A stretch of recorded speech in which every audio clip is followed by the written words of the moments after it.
ठीक है। तो आज के लेक्चर का मैं बताता हूँ, आज के लेक्चर में हम कौन कौन से टॉपिक कवर अप करेंगे।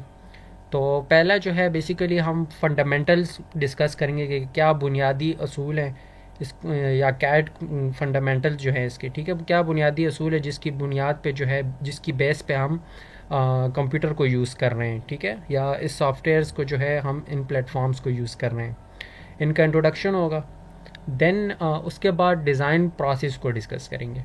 डिज़ाइन प्रोसेस बेसिकली क्या चीज़ है, जब भी कोई आप प्रोजेक्ट करते हो, ठीक है, आया वो कंस्ट्रक्शन प्रोजेक्ट होता है या कोई भी डेवलपमेंट प्रोजेक्ट होता है, तो उसके कौन से मुख्तलिफ स्टेजेस होते हैं, ठीक है, या किसी भी प्रॉब्लम को आप सॉल्व करने के लिए फॉर एग्ज़ाम्पल कोई प्लान बनाते हो, तो उसमें कौन कौन से आपके पास स्टेजेस आते हैं, तो इन सब को हम कहते हैं डिज़ाइन प्रोसेस।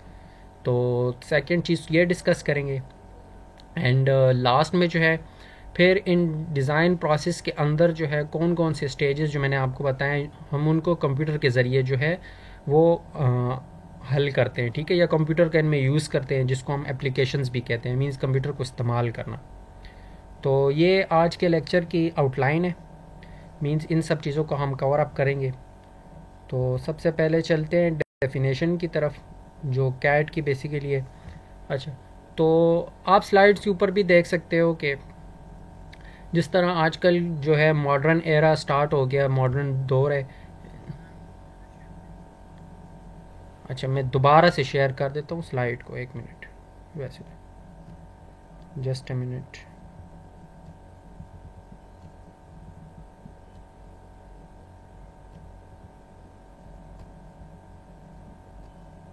अभी नज़र आ रहा है, ठीक है।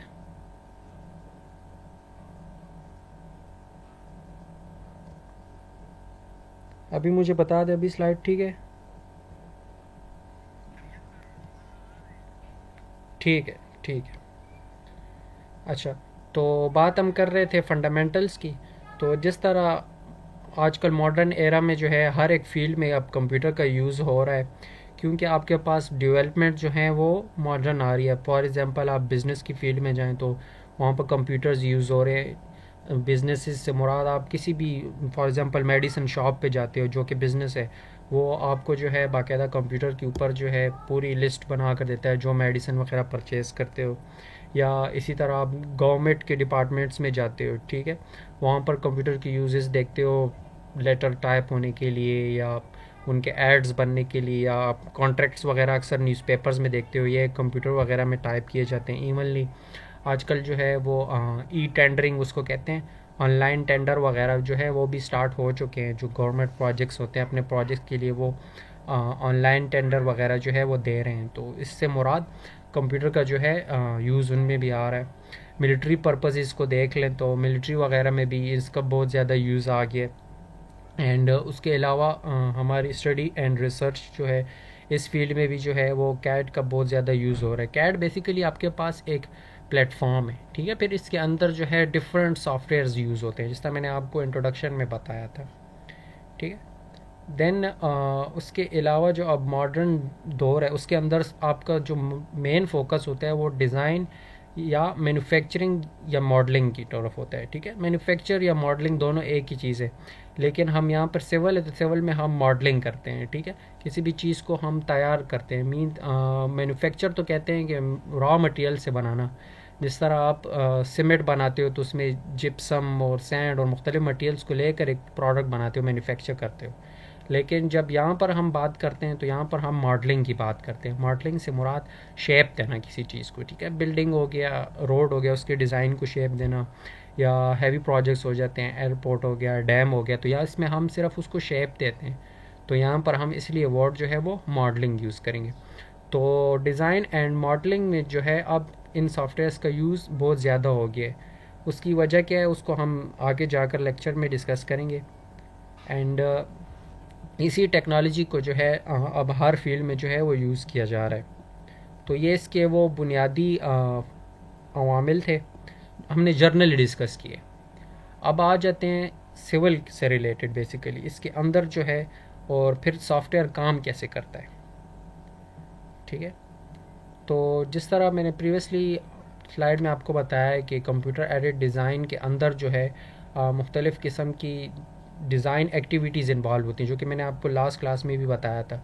मुख्तलिफ़ डिज़ाइन एक्टिविटीज़ जो मैंने आपको बताया था कि हम पहले ड्राफ्टिंग करते हैं, फिर एनालिसिस करते हैं, फिर उसके बाद इसका जो है डिज़ाइन करते हैं। तो ये सब एक्टिविटीज़ जो हैं इनके अंदर अब कंप्यूटर का बहुत ज़्यादा यूज़ हो गया। देन फिर इसके अंदर मैंने मुख्तलिफ़ सॉफ्टवेयर्स का आपके साथ ज़िक्र किया था, जिसमें सैप, ई टैब्स का मैंने आपको बताया था, ऑटोकैड जो था इसका जो है हम ड्राफ्टिंग के अंदर 2 डायमेंशन और 3 डायमेंशन, ठीक है, उसके अंदर इसका हम यूज़ करते हैं। तो ये इसकी इंजीनियरिंग एप्लीकेशंस भी आप इसको कह सकते हो। अच्छा, मॉडर्न जो आजकल के सिस्टम्स हैं इसको इंटरेक्टिव कंप्यूटर ग्राफिक्स या इंटरेक्टिव बेस सिस्टम भी कहते हैं, जिसको हम इन शॉर्ट आईसीजी कहते हैं। अच्छा, इंटरेक्टिव कंप्यूटर ग्राफिक्स का क्या मतलब है? इससे मुराद ये है कि जैसे ही आप कोई कमांड्स पुट करते हो तो सिस्टम इतना इंटरेक्टिव होता है कि वो स्ट्रेट अवे आपको स्क्रीन के ऊपर जो है उसका रिज़ल्ट शो कर देता है, विदाउट किसी डिले के, विदाउट एनी टाइम लिए, विद इन माइक्रो सेकेंड्स। और इसीलिए इसको हम कहते हैं इंटरेक्टिव। इंटरेक्टिव कहते हैं किसी के साथ सामने आप एक्सचेंज करें किसी भी वर्ड्स का या किसी काम को, इंटरेक्शन करना, फेस टू फेस आप किसी के साथ बात करते हो ना, तो इसको हम कहते हैं इंटरेक्टिव। तो जैसे ही आप कंप्यूटर के अंदर कमांड्स देते हो तो स्क्रीन के ऊपर आपको जो है वो ड्राइंग सामने शो हो जाती है, या जो ज्योमेट्री आप बनाना चाहते हो या जो शेप, वो स्ट्रेट अवे सामने आपको स्क्रीन के ऊपर नज़र आ जाती है। तो इसको कहते हैं इंटरेक्शन। मीन्स उसी लाइव टाइम में जो है, उसी हाजिर वक्त में आपको जो है उसका रिज़ल्ट मिल जाता है सामने। तो वो किस शक्ल में मिलता है? वो ग्राफिक्स की शक्ल में मिलता है, ठीक है। तो इसीलिए हम इसको कहते हैं इंटरेक्टिव कंप्यूटर ग्राफिक्स, ठीक है। Is that clear? ये इम्पॉर्टेंट पॉइंट है, इसको नोट कर लें, ठीक है। देन आगे बढ़ते हैं। अब आगे आ जाते हैं, इसमें हम ये देखते हैं कि कैड बेसिकली काम कैसे करता है, ठीक है। अब ये दो हमें पता है कि हम जो है वो कीबोर्ड के ज़रिए कमांड्स वगैरह इसमें इनपुट देते हैं। देन हमें जो है स्क्रीन के ऊपर जो है, क्योंकि ये इंटरेक्टिव बेस सिस्टम है, तो स्क्रीन के ऊपर हम इसका स्ट्रेट अवे रिज़ल्ट आ जाता है, ठीक है। अब जो है बेसिकली होता क्या है, जो आपका इसके अंदर कंप्यूटर के अंदर जो सिस्टम है आया, वो सीपीयू है, ठीक है, या मदरबोर्ड जो इन कमांड्स को कैरी कर रहे होते हैं, ठीक है। तो वो कैसे इसको जो है वो अंडरस्टैंड करते हैं। तो बेसिकली जो है जो हमें स्क्रीन के ऊपर इमेज नज़र आती है, ठीक है, जो हमें तस्वीर जो स्क्रीन के ऊपर नज़र आती है, इसके पीछे क्या टेक्नोलॉजी काम करती है? इसके पीछे जो है आपके पास, उसको हम CRT कहते हैं, cathode ray tube. Basically cathode ray tube होती है, ठीक है, जो कि एक वैक्यूम की शक्ल की होती है, जिसके अंदर मुख्तलिफ इलेक्ट्रॉनिक्स गन लगी होती है। इलेक्ट्रॉन्स, न्यूट्रॉन्स के बारे में आप लोगों ने मैट्रिक में पढ़ा होगा, ठीक है। तो जो कमांड्स हम देते हैं, तो वो इलेक्ट्रॉन्स उसको स्टडी करके स्क्रीन के ऊपर जो है वो इलेक्ट्रॉन्स की बम्बारमेंट करते हैं, ठीक है, मीन्स सप्लाई करते हैं। देन उसी इलेक्ट्रॉन्स की मदद से जो है वो आपकी स्क्रीन के ऊपर तस्वीर बनती है, ठीक है, जिसको हम ग्राफिक्स कहते हैं, या कंप्यूटर साइंस की लैंग्वेज में उसको पिक्सल्स कहते हैं, ठीक है। छोटे छोटे माइन्यूट डॉट्स होते हैं जिनकी मदद से, जी जी, स्लो है, मैं चेक कर लेता हूँ। मैं, बाकी लड़कों को भी यही इशू है? आप देख, आप देखें वॉल्यूम वगैरह का कोई आपसे ऑप्शन वगैरह तो नहीं क्लिक हुआ, ठीक है। तो अब क्या कह सकता हूँ यार, बाकी लड़कों का तो ठीक है। आप लोकेशन चेंज करके देख लो।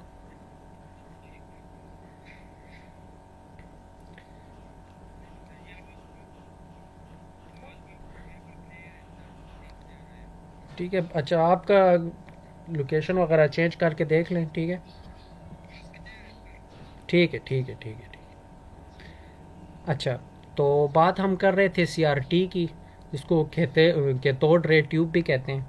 बेसिकली यही ट्यूब जो होती है, यही इसी की मदद से जो है, यही बेस होती है जो आपको स्क्रीन के ऊपर मुख्तलिफ पिक्चर्स बना कर दिखा रही होती है, ठीक है। चाहे आप लोग कोई भी सॉफ्टवेयर यूज़ कर रहे हो, कुछ भी कर रहे हो, फॉर एग्ज़ाम्पल आप अगर लैपटॉप से ऑनलाइन हो या कंप्यूटर से ऑनलाइन हो, ठीक है, तो जो भी आप अपने माउस को यूज़ कर रहे हैं या लैपटॉप के ऊपर अपना माउस पैड यूज़ कर रहे हो, तो जो ही आप कर्सर को घुमा रहे हो, तो ये बेसिकली आपका क्या एक इंटरैक्टिव सिस्टम है, यूं ही यहाँ पर आप क्लिक कर रहे हो तो सामने आपको उसी लाइव टाइम में जो है वो नज़र आ रहा होता है, ठीक है।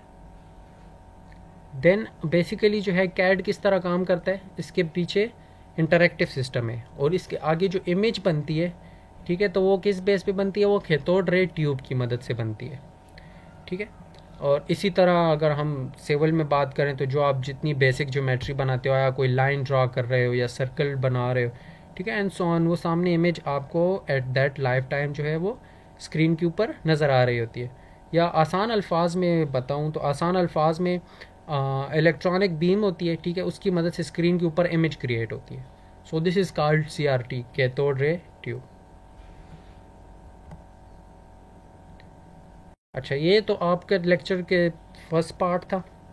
अच्छा, अब नेक्स्ट पार्ट की तरफ आते हैं। इसमें अब रीज़न्स देखते हैं, क्या वजह है, क्या रीज़न्स हैं जिसकी बुनियाद पे हम कहते हैं कि कैट को जो है इसके अंदर हम अप्लाई करें, ठीक है।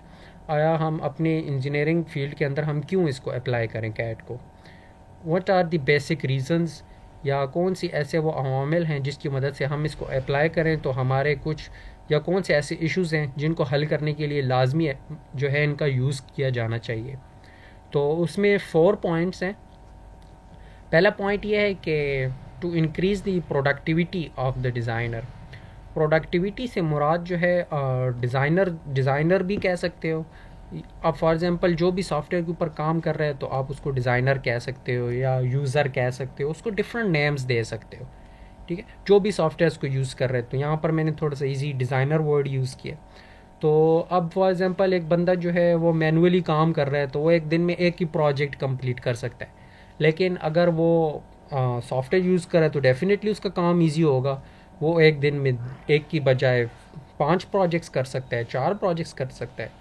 तो इससे क्या मुराद हुआ, प्रोडक्टिविटी इंक्रीज़ हो रही है, ठीक है। प्रोडक्ट मीन्स जो उसके रिज़ल्ट है जो वो आपका इंक्रीज़ हो रहा है, ठीक है, वो आपको ज़्यादा काम कर दे रहा है। तो एक तो ये फ़ायदा है कि आपका जो है टाइम सेव हो रहा है, ठीक है।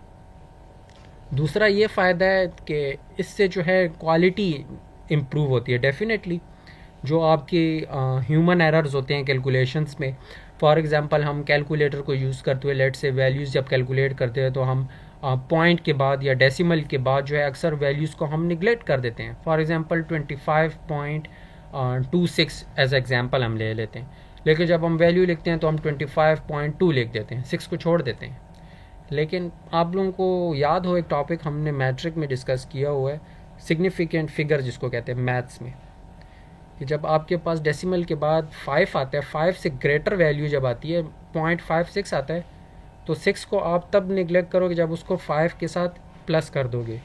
तो ये चीज़ें राउंडिंग जिसको हम कहते हैं, तो हम मैनुअल कैलकुलेशंस में हम राउंडिंग में काफ़ी ज़्यादा मिस्टेक्स करते हैं, जबकि ये छोटी छोटी मिस्टेक्स ऐड अप होती हैं तो आपको at the end of the project बहुत ज़्यादा डिफरेंस बताती हैं, बहुत ज़्यादा मार्जिन आपके सामने आ जाता है, ठीक है।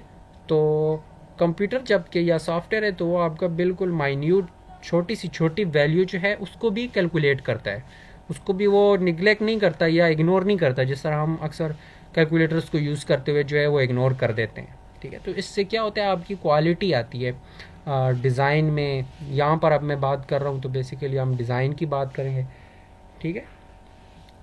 इसके अलावा कम्युनिकेशन इम्प्रूव होता है। कम्युनिकेशन से मुराद अब ऑटो कैड है तो ऑटो कैड के अंदर आपके पास ऐसे ऑप्शंस भी हैं, उसको वो बेसिकली ऑनलाइन, जब आप उसको ऑनलाइन नेट के साथ ऑटो कैड को कनेक्ट करते हो ना, तो इसके अंदर मुख्तलिफ अकाउंट्स आप बना सकते हो। मींस एक ही टाइम पे एक ही ड्राइंग के अंदर एट एक ही मौके पर 5-6 बंदे काम कर सकते हो। अब फॉर एग्ज़ाम्पल मैंने यहाँ पे फ़ाइल ओपन किया, मैंने इसको ऑनलाइन कनेक्ट किए, तो अब दूसरा बंदा है वो अपने घर में बैठा है, तीसरा अपने घर में बैठा है, तो हम सब आपस में कनेक्ट होके एक ही प्रोजेक्ट के ऊपर भी काम कर सकते हैं, ठीक है। तो इससे क्या होता है, वो आपका कम्युनिकेशन गैप जो है ना, बज़ाहिर आप सबको जो है ओल्ड सिस्टम के तहत एक मीटिंग बुलाएं और सबको इकट्ठा करें फिज़िकली, और फिर आप तो उसमें आपका ट्रैवलिंग और मींस आने जाने का एक्सपेंसेस वगैरह, तो ये सब चीज़ें काउंट होती हैं। लेकिन अब आप अगर सॉफ्टवेयर या कंप्यूटर को यूज़ कर रहे हैं तो वहाँ पे आपका कम्युनिकेशन का जो इशू है वो भी हल हो सकता है, ठीक है, इम्प्रूव हो सकता है। तो डेफिनेटली इससे फिर आपका जो एक स्टैंडर्ड है वो भी बढ़ रहा होता है। एंड जो आखिरी रीज़न है, वो आखिरी रीज़न बेसिकली क्या होता है कि आप फाइल्स को आसानी से सेव कर सकते हो। ठीक है, जिस तरह आप फॉर एग्जांपल एम एस वर्ड में काम कर रहे हो, अब जब उसको आप सेव करना चाहते हो तो कंट्रोल एस प्रेस कर देते हो, देन उसके के बाद वो आपसे लोकेशन पूछता है कि आपने कौन सी ड्राइव में, ड्राइव ई में सेव करना है, ड्राइव सी में सेव करना है, कहाँ पे जाके सेव करना है। तो ये बेसिकली क्या होता है, आपसे लोकेशन मांग रहा होता है, और इसको हम कहते हैं डेटाबेस। ठीक है, हार्ड डिस्क के अंदर आपका एक ऐसा पार्ट होता है जहाँ पे आप कोई भी डेटा सेव करने जा रहे होते हो, तो उसको हम कहते हैं डेटाबेस। ठीक है, जहाँ पे आपकी सब चीज़ें फाइल्स वगैरह स्टोर होती हैं। तो इससे क्या फ़ायदा होता है, इससे एक ये फ़ायदा होता है कि अगर आप मैनुअली ड्राइंग पे काम कर रहे हो तो आप बड़ी बड़ी ड्राइंग शीटें जो है बनाई होती हैं, फिर उसके अंदर मिटाना और चेंजेस करना वो काफ़ी एक लेंथी प्रोसेस होता है, हेडेक होता है।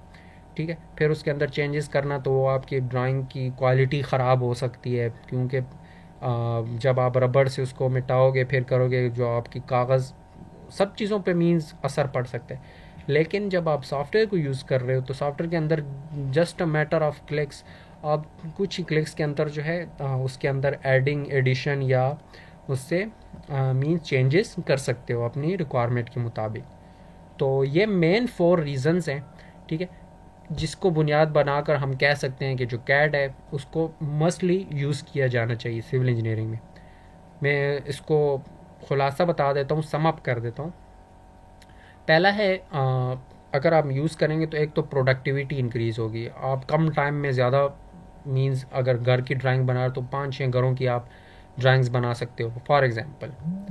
दूसरा रीज़न ये है कि आपके काम की क्वालिटी जो है वो ज़्यादा अच्छी होगी, क्योंकि उसमें ह्यूमन एरर्स वगैरह जो है वो कम होंगे, मींस होंगी नहीं, क्योंकि सॉफ्टवेयर काम कर रहा होता है। थर्ड जो है वो आपका कम्युनिकेशन प्रॉब्लम्स वगैरह जो हैं वो नहीं होंगी। ठीक है, मुख्तलिफ डिपार्टमेंट्स के दरमियान या मुख्तलिफ कोलीग्स के दरमियान, ठीक है, जो एक ही प्रोजेक्ट के ऊपर काम कर रहे होते हैं। And the last one is database. ठीक है, जहाँ पे आप स्टोरेज वगैरह के इश्यूज़ होते हैं, तो इसके अंदर आपकी ईज़िली लाइफ टाइम जो है वो सेव हो सकती है फ़ाइल, और मुख्तलिफ चेंजेस आप उसमें करना चाहो तो आपकी चेंजेस ईज़िली उसमें हो सकती हैं। ठीक है, विदाउट एनी प्रॉब्लम। तो ये थे मेन रीज़न्स। अच्छा, लेक्चर के पहले पार्ट में मैंने आपको फंडामेंटल्स के बारे में बताया, देन उसके बाद फिर मैंने जर्नल इंट्रोडक्शन, ठीक है, एंड थर्ड फेज़ में हमने ये रीज़न्स को डिस्कस किया कि क्या रीज़न्स थी। ठीक है, इसको हम यूज़ करते हुए इम्प्लीमेंट करना है। अब नेक्स्ट की तरफ आ जाते। नेक्स्ट है डिज़ाइन प्रोसेस। अच्छा, डिज़ाइन प्रोसेस बेसिकली जिस मैंने आपको बताया कि कोई भी प्रोजेक्ट आप स्टार्ट करते हो तो, या कोई भी प्रॉब्लम आपके पास आती है, ठीक है, तो उसको कैसे आपने हल करना होता है। ठीक है, या किस स्टेजेस में उसको डिवाइड करना होता है। या फॉर एग्ज़ाम्पल चले मैं एक आसान वर्ड यूज़ कर लेता हूँ। ठीक है, डिज़ाइनिंग, आप किसी भी चीज़ की डिज़ाइनिंग करना चाहते हो। ठीक है, कोई बिल्डिंग आप डिज़ाइन, या कोई for example hospital, let's say hospital की एग्ज़ाम्पल ले लेते हैं। आप एक हॉस्पिटल डिज़ाइन करना चाहते हो तो आपने कौन कौन से स्टेजेस उसमें फॉलो करने हैं, या कितने स्टेजेस में उसको डिवाइड करना है, तब वो जाकर आपके पास प्रॉपर स्टैंडर्ड वाइज जो है वो प्रोजेक्ट हो सके। तो ये बेसिकली स्क्रीन पे जो आप देख रहे हो 6 पॉइंट्स हैं, ये मेन 6 स्टेजेस हैं। इन 6 स्टेजेस के अंदर जो है किसी भी डिज़ाइनिंग प्रोजेक्ट को जो, या किसी भी डिज़ाइनिंग फेजेस हैं, ठीक है, इनको फॉलो किया जाता है। सबसे पहला स्टेज होता है रिकग्निशन ऑफ नीड। आपने उस चीज़ का अंदाज़ा लगाना है या उस चीज़ का पता लगाना है कि इस प्रोजेक्ट की ज़रूरत क्यों है। ठीक है, रिकग्निशन कहते हैं मालूम करना, ऑफ नीड, क्यों इसकी ज़रूरत पड़ी। सेकंड जो है डेफिनेशन ऑफ प्रॉब्लम। अच्छा, क्या मसाइल थे, ठीक है, कौन से ऐसे इश्यूज़ है। अब मैंने हॉस्पिटल की बात की है तो वहाँ पे क्या इशू था, मीन्स फॉर एग्जांपल एक एरिया में हॉस्पिटल हम बनाना चाहते हैं। ठीक है, तो पहले तो अब वहाँ पे मैंने जिस तरह बात की कि रिकग्निशन ऑफ नीड पहला जो था, कि वहाँ पे आप देखो वाकई इसकी ज़रूरत है कि नहीं। अगर आप लेट से कहें कि वहाँ पर मैं हार्ट का, दिल की बीमारियों के लिए हॉस्पिटल बनाना चाहता हूँ, क्योंकि वहाँ पे जो है हार्ट इश्यूज़ के लिए कोई हॉस्पिटल नहीं है। इसके अलावा सेकंड जो है जो प्रॉब्लम है, क्या प्रॉब्लम है वहाँ पर, मींस प्रॉब्लम ये है, आप कह सकते हो कि वहाँ पे पेशेंट्स बहुत ज़्यादा है, ठीक है, हार्ट के, अब यह आपकी प्रॉब्लम आ गई है, ठीक है। अब थर्ड स्टेज जो है इसको हम सिंथेसिस कहते हैं या आइडियाज़। यहाँ से अब आपका स्टार्ट हो जाता है कि आपके पास क्या आइडियाज़ हैं। आपने हॉस्पिटल के लिए एरिया कौन सा सिलेक्ट करना है, आपने हॉस्पिटल की कैपेसिटी कितनी होनी चाहिए, क्योंकि आपको पता पहले चल गया है कि वहाँ पे ज़रूरत क्या थी। फिर आपको ये भी पता चल गया है कि कितने लोगों को ये प्रॉब्लम है। अब यहाँ पे आपने आइडियाज़ जो है कैपेसिटी को देखना है, यहाँ पे आपने पूरे वहाँ पे सर्वे करना होता है, ठीक है। अच्छा, थोड़ा वेट कर लेते हैं, अजान है।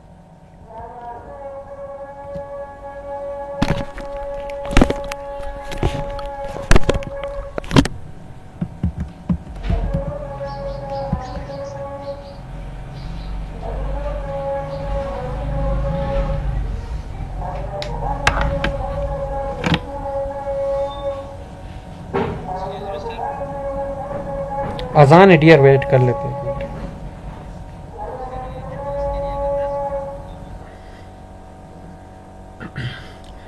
अच्छा, तो स्टार्ट कर लेते हैं।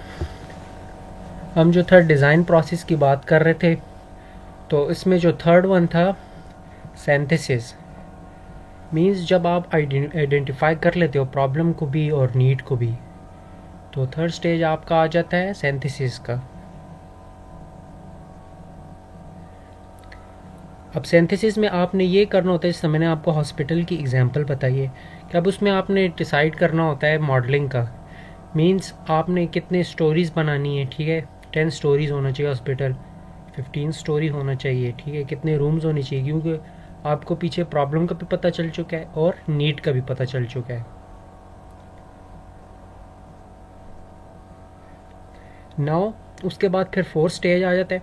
फोर्थ स्टेज आपका जो है वो एनालिसिस का है, ठीक है। एनालिसिस, अब मैंने आप लोगों को बताया था कि एनालिसिस क्या होता है। एनालिसिस में मैंने आपको बताया था कि लोड्स वगैरह हम अप्लाई करते हैं। अब यहाँ पर स्ट्रक्चर की बात आ जाती है। लोड्स मीन्स मैंने जिस तरह आपको बताया था, डेड लोड हम कैलकुलेट करते हैं, दैन उसके बाद फिर लाइव लोड होता है। तो ये सब चीज़ें अब यहाँ पर हम सॉफ्टवेयर के थ्रू करेंगे, ठीक है, जो कि आपका फोर्थ स्टेज आ जाता है। देन फिफ्थ स्टेज क्या होता है, इवेल्युएशन होती है। अच्छा, एक्सप्लेन थर्ड स्टेप, ठीक है। थर्ड स्टेप बेसिकली जो है ना, इसको आप ड्राफ्टिंग भी कह सकते हो अली, या प्लानिंग भी कह सकते हो, ठीक है। इन शॉर्ट वर्ड्स सिंथेसिस इसको कहते हैं। इसमें आइडियाज़ होते हैं। फॉर एग्जांपल, अब जिस तरह मैंने आपको बताया कि आपने नीड आइडेंटिफाई की हॉस्पिटल की, ठीक है, वहाँ पे ज़रूरत है। देन उसके बाद आपको प्रॉब्लम का पता चला कि वहाँ पर जो है लेट से 1 लाख आबादी है या 2 लाख आबादी है, उसको हमने कवर अप करना है, ठीक है। तो उसके हिसाब से अब आपने जो है लोकेशन को आइडेंटिफाई करना है, ठीक है। लोकेशन पे फिर आपने जो है एरिया मींस आपने कितनी स्टोरी अब वहाँ पे हॉस्पिटल बनानी है, ठीक है। तो ये सब आइडियाज़ होते हैं। फिर इन आइडियाज़ को जो है यूज़ करते हुए आपने मॉडलिंग करनी है, ठीक है। तो इसको हम बेसिकली कहते हैं सिंथेसिस। इसको इन डिटेल में आगे यहाँ पर जिसमें ओवरव्यू आपको दे रहा हूँ, ठीक है। आगे इसको 1 बाय 1 इन डिटेल हम जाते हैं, डिस्कस करते हैं। देन फिफ्थ वन जो था, फिफ्थ की बात कर रहे थे एवेल्युएशन की। अब फिफ्थ वन में एवेल्युएशन होती है। एवेल्युएशन से मुराद इसमें जो मटेरियल्स यूज़ होने हैं, ठीक है। आपका एनालिसिस भी हो गया है कंप्लीट। अब एवेल्युएशन की तरफ आ जाओ। एवेल्युएशन मीन्स मटेरियल की एवेल्युएशन हमने करनी होती है, कि यहाँ पे आपने जो है मटेरियल कौन कौन सा यूज़ करना है, कौन सी क्वालिटी का, कौन से स्टैंडर्ड का मटेरियल होगा, उसके हिसाब से उसकी कैटेगरीज डिफाइन करनी है, स्टैंडर्ड जिसको आप कहते हो, ठीक है। फिर लास्ट में क्या होता है, लास्ट में प्रेजेंटेशन होती है, कि आपने जो है कंप्लीट एक प्रोजेक्ट को जो है वो फिनिश कर दिया है। अब आपने उसको डॉक्यूमेंटेशन की शेप दे दी है। अब आपने उसमें क्या करना है, प्रेजेंट करना है। किस लिए, फॉर अप्रूवल, अप्रूव हो जाए और फिर उसके बाद क्या हो, उसकी कंस्ट्रक्शन स्टार्ट हो। तो ये मेन जो हैं स्टेप्स हैं डिज़ाइनिंग के।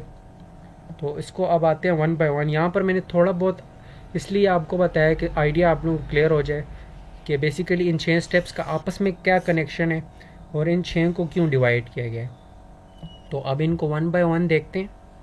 तो सबसे पहले जो मैंने आपको बताया कि रिकग्निशन ऑफ नीड है, तो बेसिकली क्या होता है ये। अब यहाँ पर आप डेफिनेशन में भी देखें तो सेम यही बात लिखी हुई है कि realisation by someone that a problem exist for which some corrective action should be taken, कि यहाँ पर किसी चीज़ की ज़रूरत है, ठीक है। उस एरिया के लोग या किसी ने भी ये महसूस किया है कि यहाँ पर जो है ये इस चीज़ की ज़रूरत है, फॉर एग्ज़ाम्पल इस प्रोजेक्ट की ज़रूरत है, और इस प्रोजेक्ट को लाजमी करने के लिए कोई ना कोई एक्शन या कोई ना कोई स्टेप्स लेने चाहिए। अब मैंने स्टार्ट में आप लोगों को हॉस्पिटल की एग्जांपल इसीलिए दी कि आपको थोड़ा सा जर्नल आइडिया जो है वो क्लियर हो जाए कि बेसिकली यहाँ पर बात क्या की जा रही है। ठीक है, तो ये आपके पास बेसिकली पहला स्टेप होता है, आपने वहाँ पे प्रॉब्लम को आइडेंटिफाई करना होता है। फॉर एग्जांपल चले हॉस्पिटल के अलावा किसी रोड की, हम लेट से मोटरवे की एग्जांपल ले लेते हैं। अब रिसेंटली जो आपका स्वाद मोटरवे बने, तो वो कैसे बने? सबसे पहले क्या था, उसको रियलाइज़ किया गया उसकी नीड को, कि आप जो नॉर्मल पहले रोड को फॉलो करते थे उस पर एक्सीडेंट्स की भी रेशो बहुत ज़्यादा थी, टाइम भी बहुत ज़्यादा लगता था ट्रैवलिंग में, और काफ़ी ज़्यादा उसमें रिस्क इन्वॉल्व था। तो ये सब चीज़ें थी, तो इनको देखते हुए जो है वो नीड को रिकग्नाइज़ किया गया है। ठीक है, वो एज अ सेकेंड प्रोजेक्ट आप एग्जाम्पल ले सकते हो। या अब मोहम्मद डैम की तरफ अभी रिसेंटली जो बन रहा है, ठीक है, तो उसको बेसिकली क्या हुआ है कि यहाँ पर देखा गया है कि पानी की स्टोरेज होना चाहिए, क्योंकि इसको एग्रीकल्चर पर्पस के लिए, ड्रिंकिंग पर्पस, मुख्तलिफ पर्पसेस के लिए इसका यूज़ है, इसकी ज़रूरत है। तो क्या ज़रूरत क्या है? बेसिकली रियलाइजेशन है। ठीक है, नीड जो है इसकी रियलाइजेशन है, तभी ये पहला स्टेप होता है। फिर उसके बाद जाकर आपके जो है ये प्रोजेक्ट्स स्टार्ट होते हैं। अब मैंने आपको बिल्डिंग का, एक हॉस्पिटल की एग्जांपल भी दे दी, आपको मैंने रोड का भी बता दिया, एंड सिमिलरली डैम का भी। तो ये एक फर्स्ट स्टेज होता है। देन उसके बाद आप सेकंड की तरफ आ जाएं, तो अब सेकंड जो है, अब प्रॉब्लम क्या है, मसला क्या है। ज़रूरत तो आपको पता चल गई, अब प्रॉब्लम है उसको फिर डिटेल में बताना होता है प्रॉब्लम को, कि क्या प्रॉब्लम है। ठीक है, अब प्रॉब्लम को खुद आपने एक्सप्लेन करना है, उसकी डेफिनेशन बतानी होती है थ्रू स्पेसिफिकेशंस। ठीक है, स्पेसिफिकेशन से क्या मुराद है कि वहाँ पर ये इशू है, फॉर एग्जांपल मोटरवे का आप कह लें, तो मोटरवे में ये होता है कि आपके पास टाइम जो है वो कम यूज़ होता है, उसके ऊपर एक्सीडेंट रेशोज़ इतने नहीं होते जितना आपका जो है, क्योंकि मोटरवे आपके पास स्मूथ सरफेस के ऊपर, ग्राउंड सरफेस के ऊपर होता है। जबकि आपके पास दूसरी तरफ अगर आप स्वात मोटरवे का पुराना रोड देखें तो वो क्या है, हिली एरियास, अक्सर पहाड़ों के ऊपर से, या उसके अंदर बहुत ज़्यादा कर्व हैं, टर्न है, डेंजरस आपके पास टर्न्स वगैरह हैं। तो वहाँ पे एक्सीडेंट्स की रेशो जो है वो एनुअली आप देखें सालाना, तो वो काफ़ी ज़्यादा है। ये सब प्रॉब्लम्स हैं, उनको इन डिटेल आप देख सकते हो। या आपके पास मैक्सिमम टाइम, अगर आप पुराने रूट को यूज़ करते हो तो 6 to 7 आवर्स लगते हैं, अब नए रूट को आप यूज़ करते हो तो 4 आवर्स लगते हैं। मींस ऑलमोस्ट 40 to 50% आपका टाइम बचत हो रही।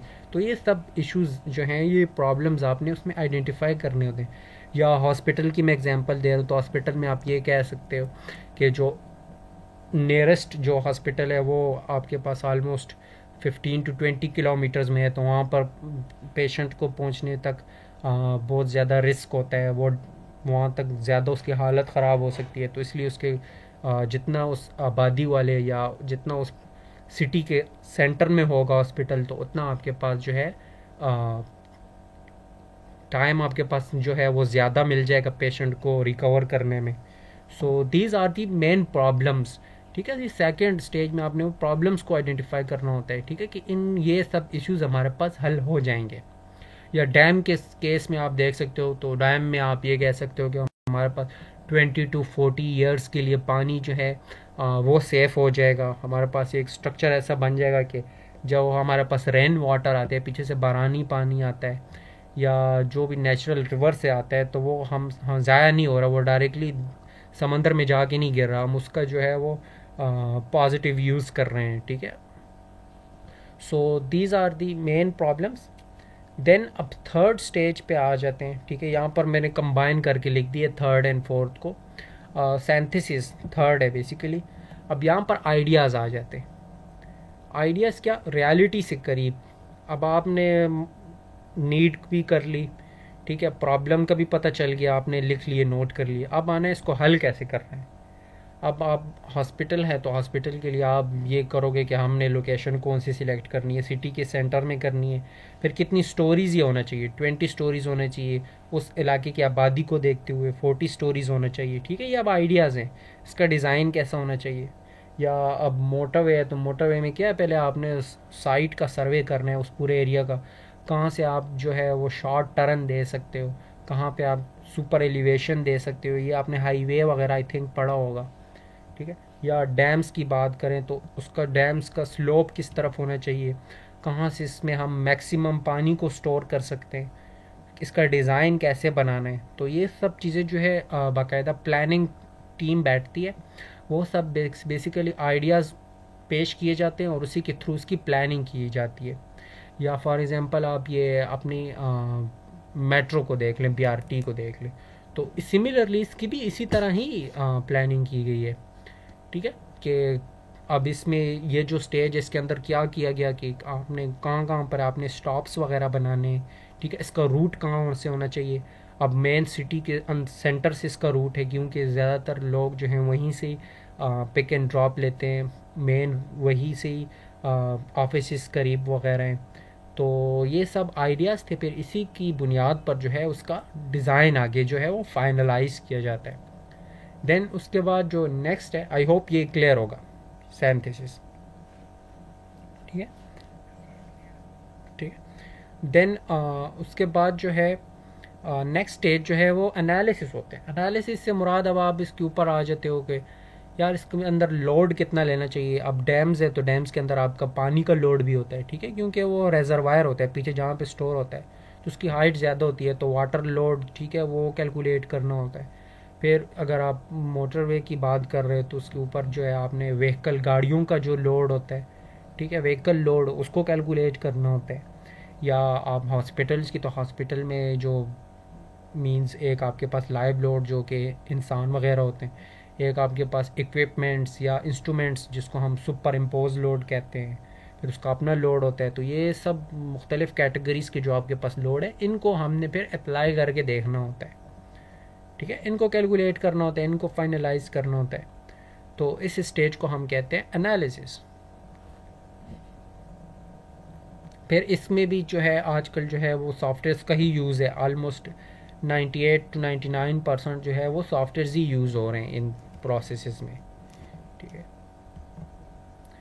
देन फिफ्थ स्टेज आ जाता है। फिफ्थ स्टेज में फिर इसके अंदर स्पेसिफिकेशंस भी देखी जाती हैं और फिर उसके बाद एक दफ़ा से रीचेक भी इसको किया जाता है। स्पेसिफिकेशंस तो इस तरह देखी जाती हैं कि आया इसके अंदर जो हमने मटेरियल यूज़ करना है, ठीक है, इवेल्युएशन उसको कहते हैं, मटेरियल वगैरह जो यूज़ करना है, ठीक है, उसकी क्वालिटी क्या होनी चाहिए। देन फिर उसके अंदर ही एक स्मॉल फेज़ होता है, ये देखा जाता है कि हमने यहाँ पे प्रीवियस स्टेज में, थर्ड स्टेज में जो आइडियाज़ थे, फिर उस आइडियाज़ की मदद से हमने मॉडल को फाइनल किया है। फिर फोर्थ स्टेज में हमने जो लोड कैलकुलेट किए। अब फिफ्थ स्टेज में दोबारा से उसको एवेलुएट किया जाता है कि जो आया हमने पहले स्टेज में प्रॉब्लम और नीड जो पड़ी थी, अब ये हमारा पूरा जो प्रोजेक्ट है ये इन दोनों की ज़रूरत को पूरा भी कर रहा है कि नहीं। अब मैंने हॉस्पिटल की बात की, हमने, ठीक है, सिंथेसिस में थर्ड स्टेज में ये कहा कि 10 स्टोरी होना चाहिए, ठीक है। अब दोबारा से फिफ्थ स्टेज में इसकी एवेल्युएशन किया जाता है कि आया वाकई ये ठीक था या इसके अंदर फर्दर एक्सटेंशन की ज़रूरत तो नहीं है। या इसके अंदर फिर ये भी देखा जाता है आपके मौजूदा फ़ंड्स कितने हैं, ठीक है। अब फॉर एग्ज़ाम्पल फ़ंड्स आपके पास लेट से 40% है, तो आप प्रोजेक्ट को फिर इस तरीके से बनाते हो तो उसके अंदर फर्दर एक्सटेंशन हो सके कल को, उसका फिर डिज़ाइन इस तरीके से आप बना दोगे, ठीक है। अब उसके अंदर लोड जो है, फॉर एग्ज़ाम्पल आपने 10 स्टोरीज़ बनानी है, तो आपके पास जो बजट है वो कम है, तो आप 4 स्टोरीज़ बना सकते हो, लेकिन लोड आपने 10 का कैलकुलेट करना है, ठीक है, यहाँ पे, क्योंकि एवेल्युएशन है।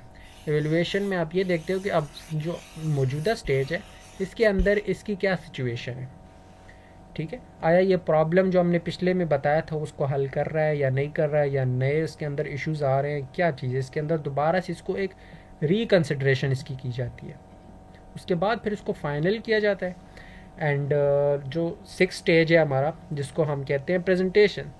अब इसको जो है आप बाकायदा अप्रूवल के लिए जो है कंसर्न डिपार्टमेंट होता है, जो भी हो, आया आपका पेशावर में है तो पीडीए वगैरह है, या सीएनडब्ल्यू के अंडर है, या इरिगेशन डिपार्टमेंट के अंदर है, या जिसके अंदर भी आप उसको फाइनल अप्रूवल के लिए फिर सेंड किया जाता है।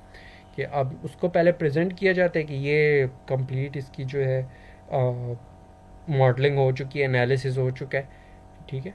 अक्सर ये आप न्यूज़ वगैरह में देखते हो, जो आपके पॉलिटिकल लीडर्स वगैरह किसी भी कंस्ट्रक्शन साइट पे जाते हैं तो उसको वो ब्रीफिंग सी एक बंदा दे रहा होता है स्क्रीन के ऊपर, तो बेसिकली क्या होती है, वो प्रेजेंटेशन होती है पूरे प्रोजेक्ट के बारे में, या जो भी प्रोजेक्ट के इफ्तिताह किया जाता है तो उसकी बाकायदा से उसको वो प्रेजेंटेशन दिखाई जाती है जो कि अप्रूवल से पहले या अप्रूवल के लिए बनाई गई थी। तो बेसिकली ये आपके 6 स्टेजेस होते हैं जो कि इन्वॉल्व होते हैं। आई थिंक ये काफ़ी होगा आज के लिए, काफ़ी है कि आगे चलें? ठीक है, अच्छा कोई ठीक है, अच्छा कोई क्वेश्चन हो किसी का तो आप पूछ सकते हो, आज के लेक्चर में कोई बात समझ में ना आई हो।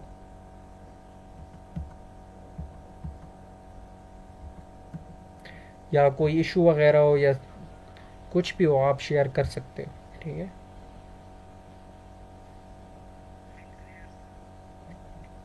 ठीक है, ठीक है। अच्छा ऐसा है कि इसकी रिकॉर्डिंग भी मैं लिंक जो है वो पोर्टल पे मैं अपलोड कर दूंगा।